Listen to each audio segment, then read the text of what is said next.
Dans cet épisode de Miss Buster, Adam et Jamie prennent de la vitesse pour réaliser la cascade la plus dangereuse de toute l'histoire de Miss Buster. On y allait tellement fort qu'il a perdu la tête. Ils veulent savoir si une moto peut rouler à la surface d'un lac comme dans cette vidéo virale. Je vais essayer. Jamie va-t-il rester sur sa moto Va-t-il s'arrêter ici et faire un magnifique vol plané? ou va-t-il faire une pirouette au fond de l'eau? Pendant ce temps, Carrie, Tori et Grant se lancent dans une compétition de chute libre J'ose même pas imaginer à combien de G on est. pour savoir si un criminel peut fabriquer un parachute à partir des matériaux trouvés dans une chambre d'hôtel. C'est la nouvelle collection automne-hiver. Mais leur voilure aux formes peu orthodoxes Vu tous ces rideaux, il va y en avoir des salles de bain inondées. vont-elles s'ouvrir et faire atterrir Buster en douceur? Allez, Ouvre-toi, bon sang! Qui sont les Miss Buster? Adam Savage Observez les scientifiques à l'œuvre. et Jamie Heineman. Salut! À eux deux, ils ont plus de 30 ans d'expérience dans le domaine des effets spéciaux. À leur côté, Grant Imahara, C'est trop bien! Carrie Byron et Tori Bellecci. fini la rigolade. Ils ne se contentent pas de recenser les mythes, ils les mettent à l'épreuve.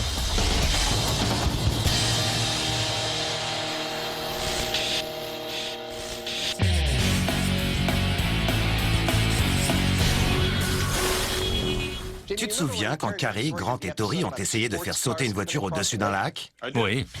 80 km/h. Elle s'est retournée comme une crêpe. Le mythe d'aujourd'hui est assez proche. Sauf que cette fois-ci, c'est une moto qu'on va essayer de faire rouler sur l'eau. Tu veux littéralement faire rouler une moto sur l'eau? Oui, dans la vidéo, on voit un pilote qui roule tellement vite sur l'autoroute qu'il n'arrive pas à prendre un virage. Du coup, il fonce tout droit, mais là, il se retrouve nez à nez avec un lac, et au lieu de s'arrêter, il roule dessus et arrive sain et sauf sur l'autre rive. Ça a l'air dangereux, mais ça me branche. D'accord. Parfait. Il est très rare que les motos et l'eau fassent bon ménage. Pourtant, si l'on en croit ce mythe, si un pilote de moto se lance à pleine vitesse en direction d'un lac, il devrait réussir à rouler sur l'eau et à le traverser sans problème. Alors, peut-on réellement accomplir cette prouesse défiant les lois de la physique? Je sens que cet épisode va se terminer avec l'un de nous deux, et je parierai sur toi, en train d'essayer de rouler à moto sur un lac et surtout de ne pas couler. Peut-être, mais il vaut mieux qu'on ne se précipite pas trop. À de telles vitesses, on risque d'avoir un accident, de se noyer ou de se casser quelque chose. C'est une expérience dangereuse. Tu sais qu'il existe des motos télécommandées de plus en plus puissantes. On pourrait essayer d'en faire rouler une dehors sur une petite étendue d'eau et voir ce que les images à haute vitesse nous apprennent. Ok, ça me va.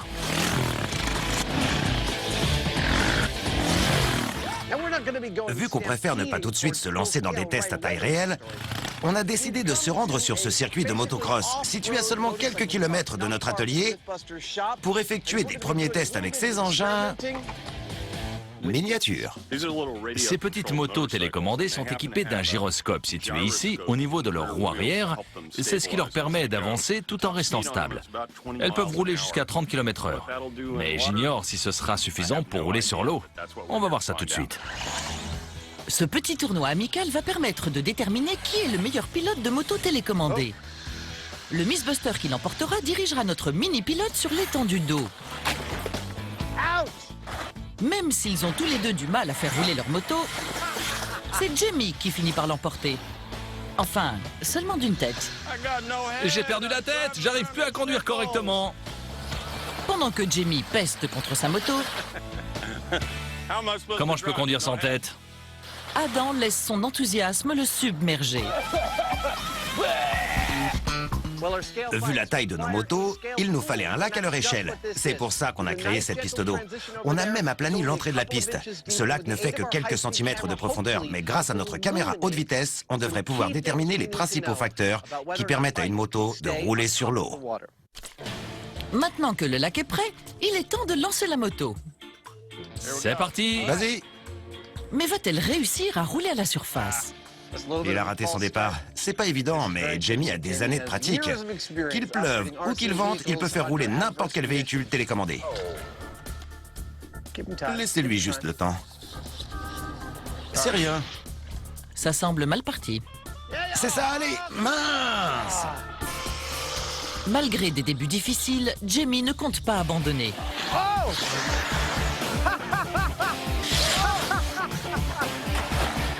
Super!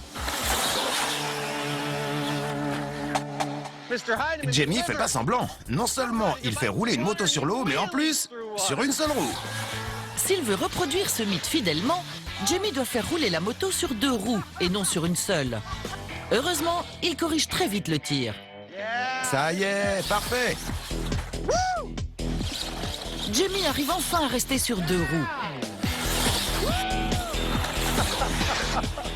Après 4 essais magistraux, il est temps de vérifier les images haute vitesse pour s'assurer que la moto roule bien sur l'eau et ne touche pas le fond. Voyons ce que ces images vont nous apprendre.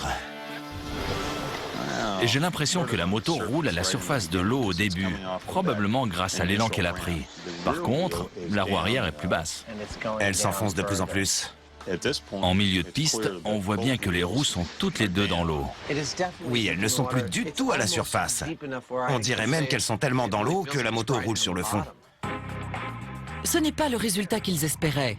Malgré leurs nombreux essais, la moto roule toujours dans l'eau et non à la surface. S'ils veulent continuer à étudier ce mythe, Adam et Jamie vont donc devoir trouver un plan B.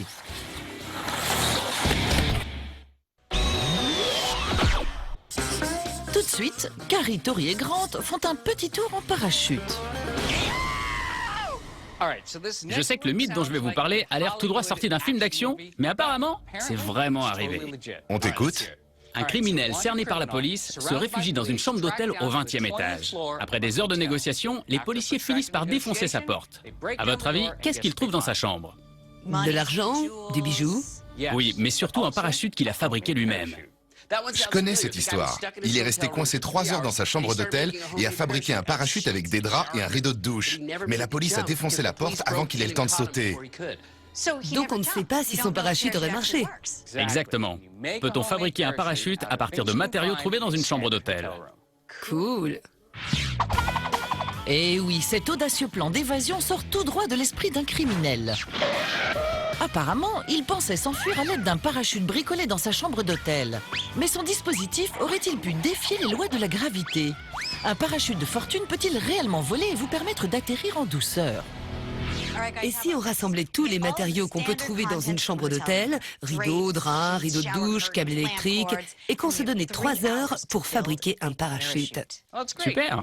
Ensuite, on attachera Buster à chacun de nos parachutes et on le fera sauter de 20 étages. Vaut mieux pas qu'on traîne. La police va pas tarder. Il va où? Le chronomètre est lancé. Première chose à faire, choisir le matériau qui constituera le parachute. J'ai choisi des rideaux occultants parce que le tissu qui les compose est recouvert de PVC. Ce revêtement va permettre à mon parachute de créer une bonne résistance et surtout d'être plus solide. J'espère que ça va marcher.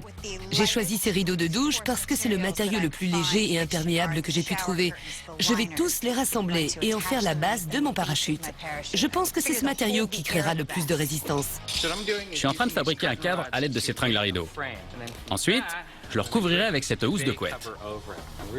J'ai préféré utiliser cette housse plutôt que des draps standards pour ne rien avoir à coudre. Si j'ai des coutures dans ma voilure, je sais qu'elle ne sera pas aussi solide. En effet, si l'on considère l'usage de ces parachutes, ils ont tout intérêt à être solides. Un parachute permet d'augmenter la surface d'un objet lors de sa chute. En étant plus en contact avec l'air, cet objet crée une plus grande résistance qui va permettre de ralentir la vitesse limite de chute d'un humain de 195 à moins de 10 km/h. Et c'est ce résultat qu'on aimerait atteindre. Pour ce défi individuel, Carrie, Tori et Grant vont devoir faire preuve d'ingéniosité. Oh, on se refuse à rien, dis donc. T'es dans une chambre du Ritz ou quoi? J'ai plutôt l'impression d'avoir trouvé ça dans le genre d'hôtel qui loue le jacuzzi à l'heure. Chaque Miss Buster a décidé de donner une forme différente à sa voilure. C'est pas facile. Surtout quand on utilise des rideaux de douche et des draps. Grant opte pour 13 mètres carrés de tissu. Je l'ai déjà déchiré. Ça commence mal. tandis que Carrie coud ses draps pour former un parachute coupole classique. Je me sers du cordon des rideaux pour les attacher ensemble et ensuite je ferai un trou au centre pour qu'ils chutent bien à la verticale. Et si ça marche pas, je me ferai un casque en oreiller. Et Tori est en train de constituer un parachute rectangulaire. Le défi a commencé depuis déjà plus d'1 heure et honnêtement, quand je vois la taille de mon parachute, je sais pas comment je vais réussir à tout terminer à temps. C'est mon harnais. C'est la nouvelle collection automne-hiver. Chacun termine sa collection automne-hiver. Ça commence à ressembler à un parachute. Mais alors que le défi se termine, les problèmes surgissent. Génial, j'ai fait une tente. Voilà mon souci. J'ai énormément de tissu, mais mes barres ne sont pas assez longues. Et si je garde trop de tissu, il risque de battre au vent comme ça. Du coup, il va falloir que j'en enlève un peu. Mais...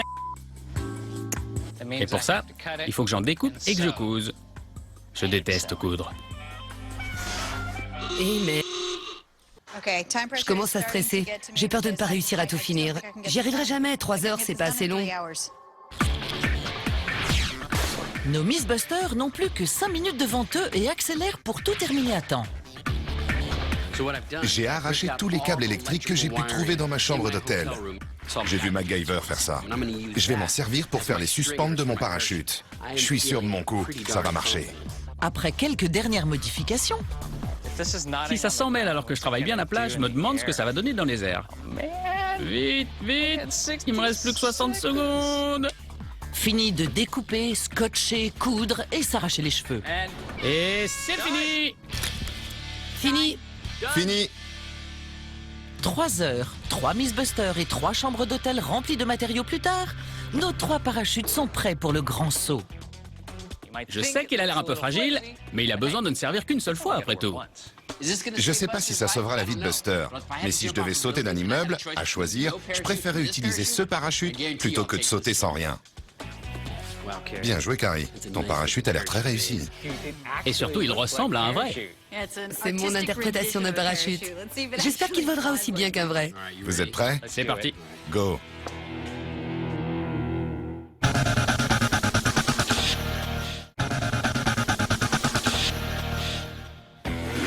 Même si c'est le cauchemar de tous les 2 roues, une moto peut-elle réellement remplacer un hors-bord? D'après nos premiers tests, on a vu qu'une moto pouvait prendre l'eau, mais pas rouler à sa surface. Pourtant, tout n'est pas perdu. Moi, j'ai beaucoup appris grâce à ce test. Qui aurait cru qu'on pouvait perdre la tête en roulant sur l'eau sur une roue? J'aimerais vraiment savoir si, en gagnant de la vitesse, une roue de moto peut réussir à rouler à la surface de l'eau. Mais je ne sais pas comment effectuer des tests à 100 ou 110 km/h dans des conditions sûres. Qu'est-ce qui va sur l'eau?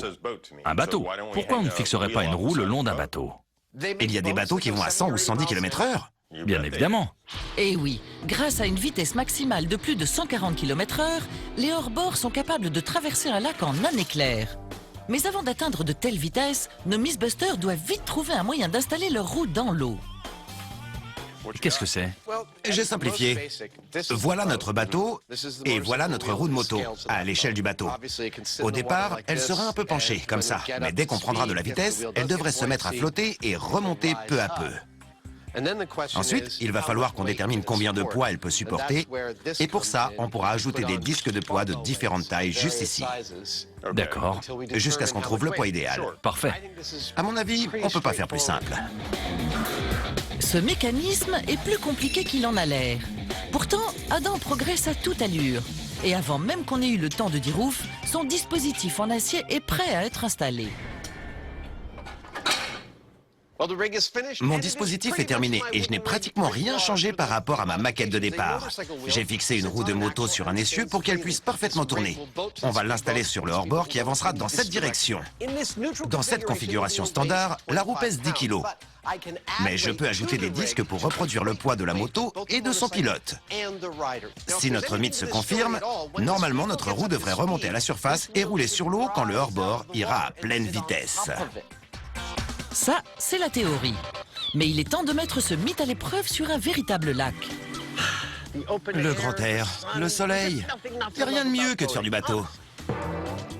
On le met à l'eau peut-être? D'accord. Et voici notre plateforme de test. Grâce à ses 6 mètres de long, son moteur de 300 chevaux et sa coque à tunnel, ce hors-bord est le rêve de tout fan de vitesse. Il peut atteindre les 140 km/h, ce qui est idéal pour nos tests. Mais avant ça, on doit installer notre dispositif. Rien de plus simple. Il suffit de visser la roue sur le hors-bord, Je déclare ce dispositif scientifique propriété des Mythbusters. de mettre le hors-bord à l'eau Parfait. et enfin de démarrer. On va pouvoir y aller. Super. T'es prêt? Oui. C'est parti! Mais ils s'aperçoivent très rapidement qu'il y a un problème. L'arrière du bateau est tellement lourd qu'en plus de prendre l'eau, Il y a de l'eau partout de ce côté. sa vitesse maximale a considérablement réduit. Pour l'instant, notre dispositif tire tellement sur le moteur qu'on doit le soulever si on veut pouvoir commencer notre expérience. On a encore quelques problèmes à régler. Sinon, on va couler. Et pour cela, il faut lâcher du lest. Tiens, Tout ce qui est en trop, Adam y compris, change de hors-bord. maintenant qu'on a allégé notre bateau de 180 kg, voyons si notre dispositif va rester droit. Malheureusement, même sans ce surpoids, la roue s'enfonce tellement dans l'eau qu'elle entraîne le bateau avec elle. Ce bateau peut aller jusqu'à 135 km/h, mais pour l'instant, notre roue crée une telle traînée qu'il atteint péniblement les 15 km/h. Seule solution, sortir le hors-bord de l'eau et modifier leur dispositif. On a quelques soucis avec notre roue. Elle s'enfonce tellement dans l'eau que le hors-bord n'avance même plus à la surface. Du coup, il va falloir qu'on modifie notre dispositif et qu'on remonte notre roue pour les prochains tests. On n'a pas le choix. Même si un échec est toujours envisageable, 3, 2, 1, allez! Adam est persuadé que son idée peut fonctionner. Je vois pas pourquoi ça marcherait pas. Est-ce que le hors-bord va avancer normalement cette fois-ci? On est reparti. Allez. Le deuxième test sera le bon. Comme lors du premier test, le hors-bord a du mal à démarrer. Mais une fois à pleine vitesse, Allez! Go. la roue continue de le ralentir. Par conséquent, il est temps de passer au plan C. Allez! Cette roue crée une telle traînée que le bateau n'arrive pas à rester à la surface. Et de ce fait, à prendre de la vitesse. Jamie va donc s'allonger à l'avant du hors-bord. Je vais soulever la roue et j'espère que cette fois, ça fonctionnera. Maintenant que Jamie se trouve à l'avant pour faire contrepoids, C'est pas une première. J'ai déjà fait la même chose sur le capot d'une voiture. l'heure de vérité a enfin sonné. C'est bon. D'accord, c'est parti. Vas-y, remonte, bon sang! Allez, tu peux le faire! Au début, la situation ne semble guère évoluer. Mais dès que Adam soulève la roue, le hors-bord prend enfin de la vitesse. Il est lancé. Il atteint 80 km/h, Super! puis 95 km/h. Ça y est, ça marche! Il n'y a plus aucun doute. La roue roule bel et bien sur l'eau. C'est une excellente nouvelle pour nos Mythbusters. Mais en revanche, ce dispositif peu orthodoxe est tellement dangereux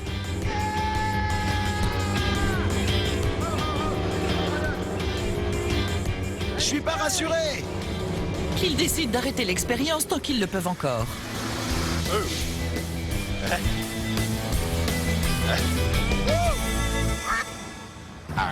J'ai une bonne et une mauvaise nouvelle. Commençons par la mauvaise. Notre dispositif n'a pas vraiment fonctionné comme prévu. On voulait ajouter des disques de poids petit à petit et faire des tests à différentes vitesses pour créer un graphique montrant le rapport entre la vitesse et le poids. Ça nous aurait permis de savoir à quelle vitesse rouler pour que la roue supporte le pilote de la moto, mais malheureusement, on n'a pas pu le faire. Bonne nouvelle cependant. Même si ça a été compliqué, on a réussi à redresser ce hors-bord et à faire rouler notre roue à la surface de l'eau. Cela signifie que ce mythe peut se confirmer et qu'on va pouvoir passer au test à taille réelle en espérant que ça fonctionne. Quand on est cerné par la police, est-il possible de fabriquer un parachute, de sauter et de s'enfuir par les airs? Pour le savoir, Carito et Grant se sont lancés un défi et ont maintenant 3 parachutes improvisés à tester. Il est temps de découvrir si nos parachutes de fortune peuvent ralentir la chute de Buster et le faire atterrir en douceur. On a rejoint Treasure Island où une grue va soulever Buster de l'équivalent de 20 étages, puis le faire tomber avec chaque parachute. Mais avant ça, on effectue un premier test de référence sans parachute. Afin de savoir ce que va ressentir Buster lors de cette chute, je l'équipe d'un accéléromètre.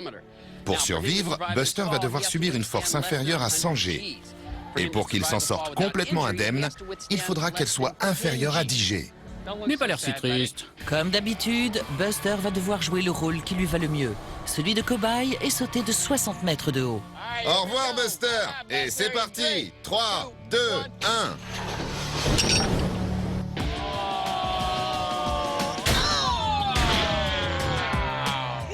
J'ose même pas imaginer à combien de G on est. Grâce au fameux accéléromètre, Allons voir le résultat. on va très vite le savoir. Ça alors, t'as vu 500 G. Et il a heurté le sol à 134 km/h. Impossible d'y survivre. Mais aura-t-il plus de chance en sautant de 20 étages, équipé cette fois d'un parachute improvisé? On compte sur la gravité pour que nos parachutes fonctionnent. C'est la gravité qui fait tomber tous les objets à la même vitesse, peu importe leur poids. En revanche, quand deux objets ne tombent pas à la même vitesse, c'est à cause de la résistance de l'air. Ces deux morceaux de papier pèsent le même poids, mais celui-ci a une surface beaucoup plus large. Il doit donc écarter plus de molécules d'air de son passage pour pouvoir tomber, ce qui donne ce résultat. C'est ce que nos parachutes vont devoir faire pour qu'on puisse confirmer ce mythe. T'es prêt? Carrément. C'est la voilure en rideau occultant de Tori qui va ouvrir le bal. On voit pas ça tous les jours. C'est parti pour le test du parachute en rideau occultant. 3, 2, 1.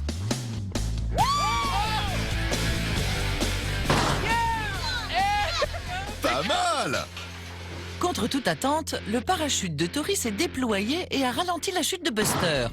Mais pas assez pour que celui-ci garde la tête sur les épaules. Buster a perdu la tête. Et une main! C'est pas très bon signe. On vient de tester le parachute en rideau occultant et j'ai une bonne et une mauvaise nouvelle. La bonne nouvelle, c'est que le parachute s'est ouvert et a ralenti la chute de Buster. La mauvaise, c'est que ce pauvre Buster a heurté le sol avec une force de 160 G. C'est supérieur à 100 G, ce qui veut dire que Buster est mort. Les jeux sont faits pour le parachute de Tori. Passons maintenant au cadre de Grant. On a un petit problème technique, ça va pas ça. Il y a de l'eau dans le gaz. Le vent s'est levé et apparemment, ça ne plaît pas trop au parachute de Grant. Il fallait que le vent se lève. Ça s'annonce mal. Grant commence sérieusement à paniquer. Eh mais... Son cadre est même pas dans les airs qu'il est déjà en train de se plier et de s'effondrer. Je lâche? J'aime pas quand il fait cette tête. C'est rarement bon signe. C'est vrai, Grant et son cadre ont pris un sacré coup. Ce parachute pourra-t-il tout de même faire atterrir Buster en douceur? Regardez ça! Bon sang, Il va s'écraser en une seconde. c'est pas vrai! Oh mince alors! C'est parti pour le test du parachute à cadre. 3, 2, 1...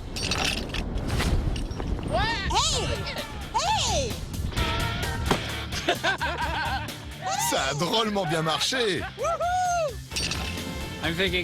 Vu comme c'était parti, j'étais persuadé que ça allait pas fonctionner. Je pensais que le parachute allait s'effondrer en une seconde. Mais malgré mes a priori, il s'est parfaitement déployé, un peu comme quand on ouvre un parapluie. Par contre, ça m'étonnerait que ça lui ait sauvé la vie. En effet, Buster a heurté le sol avec une force de 144 G. Même si c'est 4 fois moins que le test de référence, cet atterrissage est tout de même fatal. Il a heurté le sol à 47 km/h. C'est bien supérieur à notre repère de 100 G, la limite pour survivre à cette chute. Donc malgré ce parachute, Buster est mort. Buster va sauter une toute dernière fois, cette fois-ci équipé du parachute à 6 draps de Carrie. Je suis très fier de mon parachute, mais honnêtement, j'aurais aimé avoir la même idée que Carrie. Je trouve que le sien ressemble vraiment à un parachute moderne. C'est à toi, mon criminel. Il possède une voilure beaucoup plus grande et elle a même ajouté un trou au centre pour laisser s'échapper l'air, ce qui va lui permettre d'être plus stable. S'il y a un parachute qui peut sauver Buster, c'est bien celui-là. Il a le slip coincé dans les fesses. Ce harnais est génial! Ça doit pas être très agréable. C'est parti pour le parachute en rideau de douche. 3, 2, 1... Ça y est! Il y a eu un souci de déploiement. Il s'est ouvert trop tard. Le parachute de Carrie a malgré tout ralenti la chute de Buster. Mais il a tout de même heurté le sol avec une force de 160 G. C'est bien au-delà de la limite de survie. Je doute que ce mythe se confirme. Regardez nos données. Buster n'a survécu à aucune chute. Il va falloir qu'on reparte de zéro. On pourrait tester différents tissus et s'inspirer des qualités de chacun de nos parachutes. Allez, on rentre à l'atelier. Il faut qu'on arrive à fabriquer un parachute qui fonctionne quand même.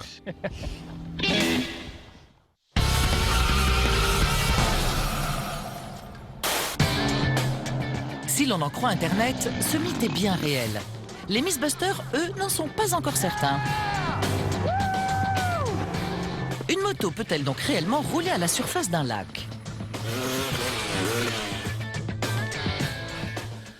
Je crois bien que j'ai battu Jamie. Ou pas. Il est temps pour ce mythe de rouler sur l'eau ou de sombrer. Dès qu'on a décidé de s'intéresser à ce mythe, on a tout de suite su que ça se terminerait sur un lac. Mais aussi que pour avoir la moindre chance de réussir, il fallait qu'on trouve un lac répondant à certains critères essentiels. Premièrement, il nous fallait un lac où il n'y ait pas de vagues. Deuxièmement, il fallait que notre moto puisse entrer dans l'eau en douceur. Et troisièmement, que les bords de l'eau ne soient pas trop boueux. Et contre toute attente, on a trouvé un lac situé à Ione, en Californie, qui répond à tous ces critères. Et si tout va bien, dans quelques minutes, ce lac va se transformer en circuit de motocross. Mais avant que Jamie tente sa chance sur ce fabuleux point d'eau, nos Miss Buster ont décidé de faire appel à un pilote expert en cascade qui n'a pas peur de prendre des risques. Je vous présente Eric McCroman. Alors Eric, tu es partant? Bien sûr. Eric s'est porté volontaire, mais avant qu'il ne se lance, il reste un dernier détail à éclaircir. Comme la plupart des internautes, nous avons eu des doutes en regardant cette vidéo. Qui nous dit que cette moto ne roule pas dans 2 cm d'eau? Si ça se trouve, l'angle de la caméra nous montre le lac plus profond qu'il ne l'est vraiment. Je suis en plein dans le passage que va emprunter notre pilote. Et comme vous pouvez le voir, je suis dans 1 mètre d'eau. Si notre moto arrive à traverser ce lac, ce sera officiel, elle aura roulé sur l'eau. Ça ne sera officiel que si cette expérience fonctionne. Il est donc temps pour notre moto d'affronter ce lac. Ça y est, il est à 115 mètres de nous. Tu lui fais signe d'y aller? On lâche le monstre? C'est le moment. D'accord.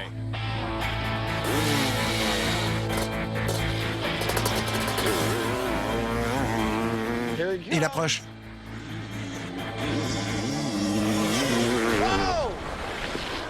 Ça a marché!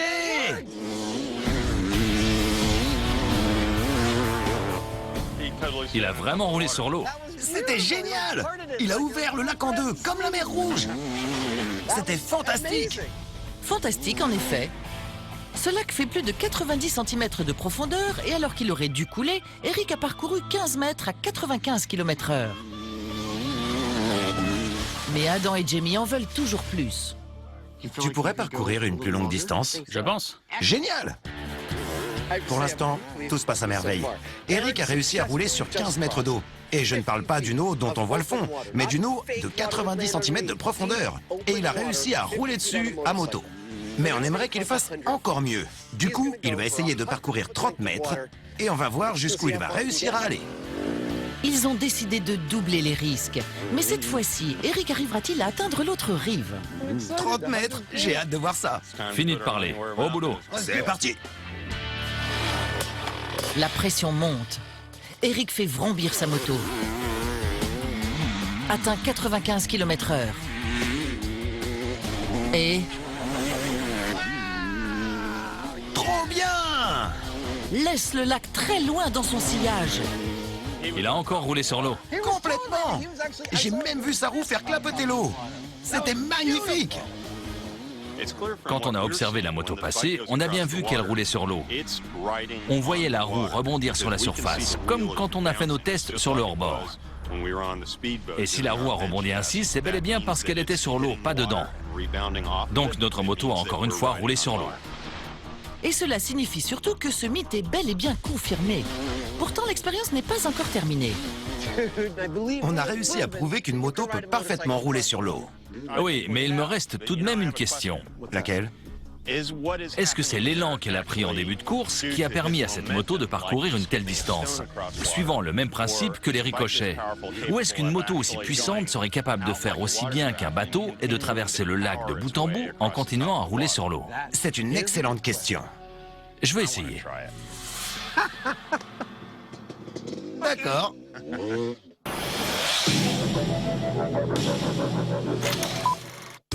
Nous ne sommes pas les premiers à tester des parachutes improbables.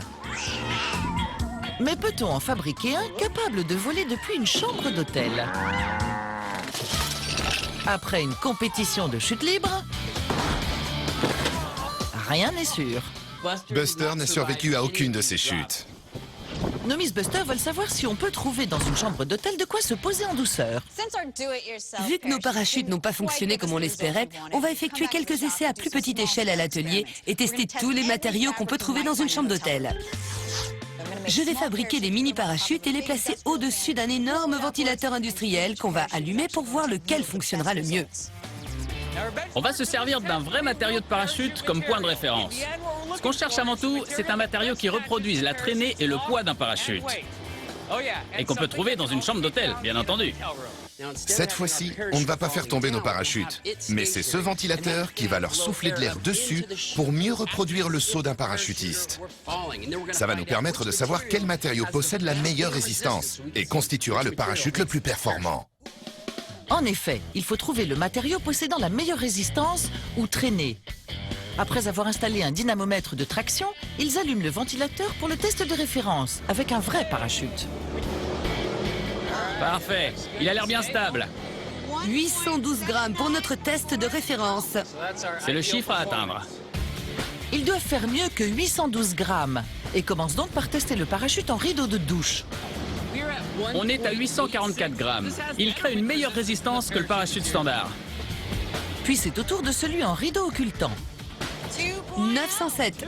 907 grammes, c'est le meilleur chiffre pour l'instant. Et enfin, les échantillons restants. On est à 621 grammes pour le rideau en polyester. Et 757 grammes pour le drap en coton. Suivant. Ça s'est arrêté à 748 grammes. Ce rideau en toile ferait un bon parachute. Ces 5 mini-parachutes engendrent tous une traînée convenable. Mais ce n'est pas le seul critère de nos Miss Buster. C'est le rideau occultant qui l'emporte. C'est le matériau qui crée le plus de résistance avec un score de 907 grammes. Par contre, il est lourd. Donc on va comparer le poids de tous ces matériaux pour trouver le plus léger qui entraînera autant de résistance que notre matériau de parachute. Nylon indéchirable, 71 grammes. Rideau de douche, 100 grammes. Rideau en polyester, 281 grammes. Drap en coton, 103 grammes. Rideau occultant, 237 grammes. Rideau en toile, 225 grammes. Et le grand gagnant est le rideau de douche. On va donc fabriquer notre parachute dans ce matériau. Même si le rideau occultant crée la plus grande résistance, le rideau de douche est le matériau le plus léger et a une traînée importante. C'est donc le candidat idéal pour fabriquer un parachute à taille réelle. Maintenant qu'on a décidé que notre parachute serait en rideau de douche, il va falloir qu'on refasse toutes les mesures pour augmenter l'échelle. Voilà comment on procède. La gravité divisée par 9,8 mètres carrés par seconde, c'est 2 fois la racine carrée de... On obtient donc un diamètre de 5,3 mètres. Impossible de trouver autant de mètres de rideau de douche dans une seule chambre. Mais si on se sert dans toutes les chambres d'un étage, c'est faisable. Un diamètre de 5,30 mètres? Leur voilure en rideau de douche va être gigantesque. Ils ont donc opté pour un parachute coupole. Mais avant de commencer, ils vont devoir trouver un moyen de fabriquer un hémisphère à partir de rideaux de douche carrés. Cette maquette représente ce à quoi devrait ressembler notre parachute une fois fini. On va faire un énorme patron en papier de chacun de ces morceaux. Et ensuite, on se basera dessus pour fabriquer nos parties en rideau de douche. C'est difficile de se rendre compte de la taille de notre parachute tant qu'on n'a pas terminé tout notre patron, mais à mon avis, il va être énorme.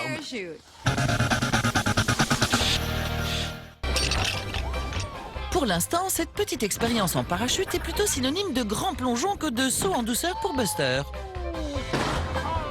Mais ce dernier parachute en rideau de douche plus perfectionné va-t-il changer la donne? C'est vraiment trop cool. Nous sommes au chantier naval de Mare Island, où on nous a prêté une grue de 50 tonnes qui va nous permettre de soulever notre parachute et Buster à une hauteur correspondant à 30 étages. Ensuite, on le fera tomber dans cette cale sèche avec un accéléromètre et on saura enfin si notre parachute est efficace. Ces 10 étages supplémentaires vont aider leur parachute à ralentir. Faut bien couvrir Buster. Redresse la tête. Afin d'obtenir un point de référence à cette hauteur, ils vont faire tomber le parachute qui s'en est le mieux sorti lors des précédents tests. T'as engagé le personnel de l'hôtel pour t'aider à sauter de la fenêtre? Ce sont nos complices. Et tu vas t'enfuir sans eux? Après avoir vu ce parachute en action, ils seront contents de ne pas avoir sauté. C'est bon, on peut le soulever. Comme lors du test effectué à une hauteur de 20 étages, le cadre ploie sous le poids de Buster. La bonne nouvelle, c'est qu'il faisait déjà ça lors du précédent test. Mais là, il a plus de temps pour ralentir. C'est parti pour le test du parachute à cadre fabriqué dans un hôtel. 3, 2, 1... Regardez ça! Il a pas fait semblant de heurter le sol. Allons examiner les données pour voir s'il a survécu. Je suis pas médecin, mais ça semble mal parti. D'après les données enregistrées par l'accéléromètre, même en chutant de 30 étages, Buster a subi une force de plus de 140 G au moment d'atterrir. Un parachute fabriqué à partir des matériaux d'une seule chambre ne suffit pas. Mais est-ce qu'une voilure composée des rideaux de douche de 24 chambres fera mieux? Vu tous ces rideaux, va y en avoir des salles de bain inondées. On va devoir rembourser les dégâts. Grâce à nos tout premiers tests, on sait que sans parachute, Buster risque de heurter le sol avec une force de 500 G. Et ça, c'est seulement à une hauteur de 20 étages. Aujourd'hui, on aimerait donc passer sous la barre des 100 G en faisant tomber notre super parachute en rideau de douche de 30 étages. Et sous la barre des 10 G, ce serait encore mieux. Ça voudrait dire que Buster s'en est sorti indemne. Il prépare la voilure et ajoute un parachute frein pour plus de stabilité. Je sais que c'est pas du jeu d'utiliser un parachute frein, mais je vous rassure, c'est juste mon sac de linge. Je l'ai toujours sur moi. Puis, ils accrochent les suspentes. Elles mesurent toutes 5,50 m de long. C'est le minimum qu'on pouvait avoir. Ça devrait permettre au parachute de former un cercle parfait une fois ouvert et de rester le plus stable possible lors de sa chute. T'es toujours si optimiste. On le soulève. Je sais qu'un parachute composé de rideaux de douche et de rubans adhésifs, ça paraît pas très solide, mais ça devrait marcher. Nos calculs sont bons et en théorie c'est possible. Je pense sincèrement que Buster va s'en sortir. Maintenant qu'il a été suspendu en haut de 30 étages, il est temps pour ce parachute en rideau de douche de confirmer notre mythe. Test du parachute en rideau de douche. 3, 2, 1. Allez. Ouvre-toi, bon sang! Vous croyez que ça a marché? On dirait bien! Vous avez vu comment il s'est posé tout en douceur? Allons voir les données. Carrément! Voyons avec quelle force il a atterri. Tout va dépendre des chiffres. C'est pas vrai, j'ai bien lu là? Oui, c'est le maximum, juste ici. Seulement 4 G. Il s'en est sorti complètement indemne. Trop cool! Quelle expérience incroyable! C'était la chute parfaite! Buster était tout en haut de cette grue de 50 tonnes, à une hauteur équivalente à 30 étages. Le grappin l'a relâché et il a commencé à chuter à une telle vitesse qu'on pensait tous que c'était fichu. Et à la dernière minute, on a entendu un bruit sourd. Le parachute s'est enfin ouvert et Buster a atterri sur le sol en douceur. Buster a survécu, ce qui signifie qu'on a réussi à fabriquer un parachute performant en rideau de douche. C'est génial! Notre parachute a fonctionné et en plus, Buster a atterri avec une force de seulement 4,2 G, ce qui veut dire qu'il s'en est sorti sans la moindre égratignure. Par contre, on a utilisé beaucoup plus de rideaux de douche que le criminel n'en avait dans sa chambre. On a eu beaucoup plus de temps pour fabriquer notre parachute et le criminel était loin d'avoir accès à nos ressources. En bref, même si Buster a survécu, ce mythe est bidon.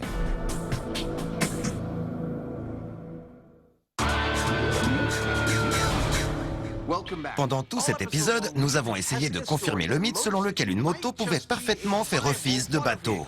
Allez! Mais c'est seulement en fixant la roue d'une moto sur un hors-bord allant à plus de 110 km/h que l'on s'est rendu compte que ce mythe avait des chances d'être confirmé. Du coup, on a demandé à un pilote de motocross professionnel de rouler sur 30 mètres d'eau profonde. Et il a réussi. Super! Malgré tout, Jamie aimerait savoir si cette moto arrive à rouler sur l'eau grâce à l'élan qu'elle prend en début de course ou si elle est suffisamment puissante pour continuer sur sa lancée. Et bien sûr, il veut tenter l'expérience. Eric a réussi à parcourir 30 mètres sur l'eau, mais Jamie aimerait faire mieux. C'est bien plat ici. Il veut savoir si la roue est capable d'adhérer sur l'eau au point de pouvoir traverser le lac de bout en bout. Pour y arriver, il va devoir prendre de sacrés risques, mais pas sans effectuer quelques modifications au préalable. Jamie a plané tout d'abord le début de piste d'où il prendra son élan pour que ses roues adhèrent parfaitement. Ça devrait être suffisant.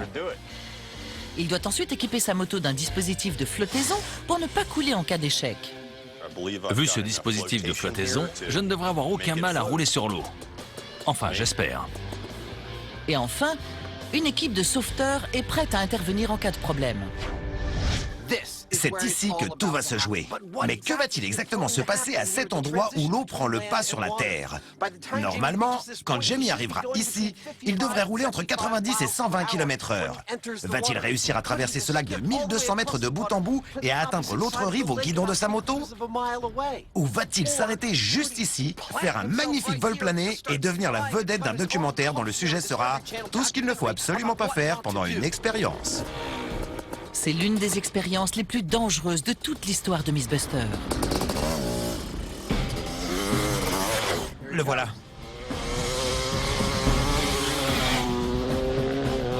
Jamie approche de l'eau à une vitesse fulgurante. Et là, il est projeté sous sa moto. Allons le voir.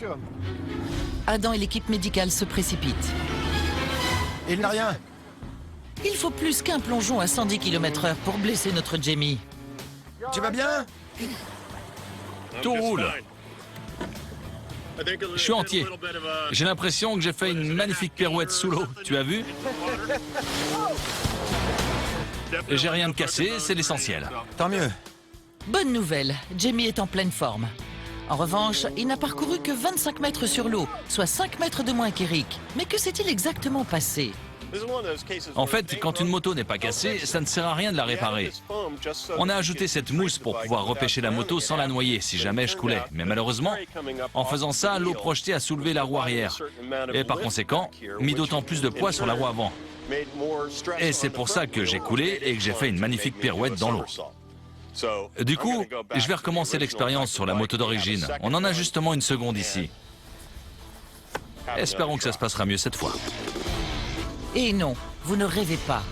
Jamie va tout de suite se remettre en selle sur sa moto et cette fois-ci, il compte accélérer jusqu'à 130 km/h. Cela suffira-t-il pour lui permettre de rouler sur l'eau jusqu'à l'autre rive du lac?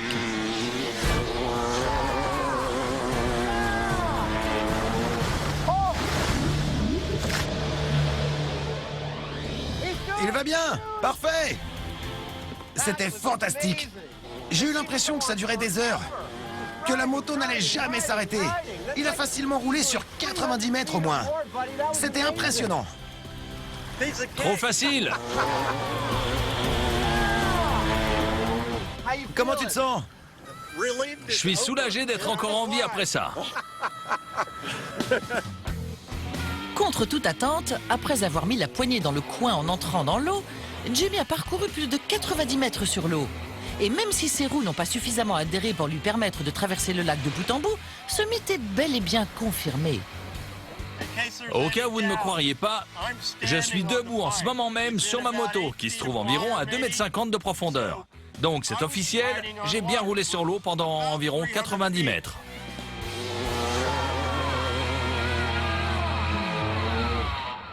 Est-ce que rouler sur l'eau est un mythe bidon, plausible ou confirmé?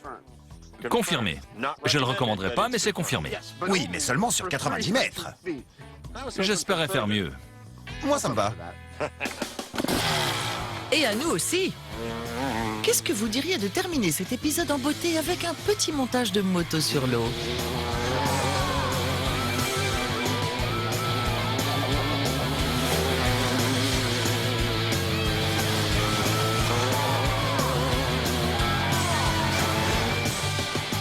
C'était incroyable.